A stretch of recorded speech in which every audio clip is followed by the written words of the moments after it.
5 ayının 23. günü Amerika'nın prezidenti Joe Biden efendim Yaponiyadaki axborot e'lon qilish yig'inida Yaponiyaning bosh vaziri bilan birlikda muxbirlarning savoliga javob bergan.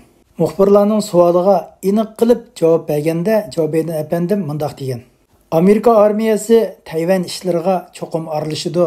Agar Xitoy hukumati Tayvanga hujum qilsa, savol so'ragan muxbir yana ta'kidlab, bu rostmi debdi. Joe Biden efendimning qaytargan javobi haqiqatan rost. Bu bizning bergan va'damiz deb aniq qilib 2 qitim takrorlab javob beribdi. So'zida yana bizning umid qildig'imiz urush bo'lmagan yaxshi, lekin biz urush bo'lmaslikni umid qilamiz debdi.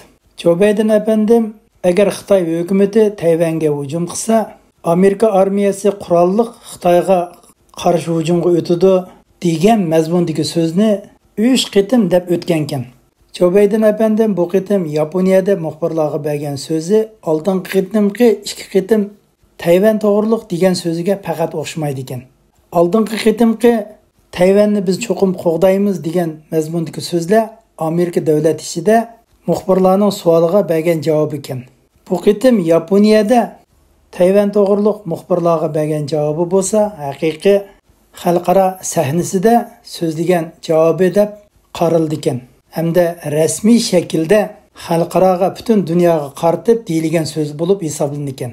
Ya'ni kelib Yaponiyaning bosh vaziri bilan birlikda turib Tayvan to'g'riliq muxbirlarga bergan javobi bo'lsa, Amerikaning uzun yillardan beri Tayvanga nisbatan aniqsizlik va tutuq siyosatini butunlay buzib tashlabdi. Ya'ni bunday aytganda, Tayvanga nisbatan Amerika davlati strategik aniq siyosatini jakolabdi. Joe Biden efendimning bu bayonoti hozir Amerika davlati va butun Yevropaning medialarining bosh betida va bosh xabar bo'lib tarqalib etibdi. Amerika davlati harbiy kuch orqali Tayvanni qo'g'daydiganligini jakolabdi.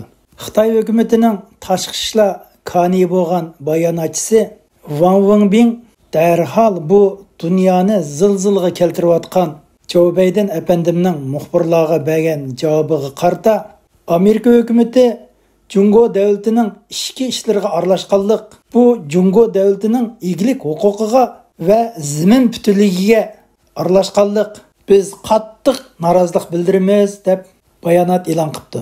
Xitoyning koni bo'lgan Wang Wenbin bultur 9-oyda Londonda ochilgan Uyg'ur sotiga norozilik bildirib bayonot e'lon qilgan va Dunyo Uyg'ur qurultayini qarlagan.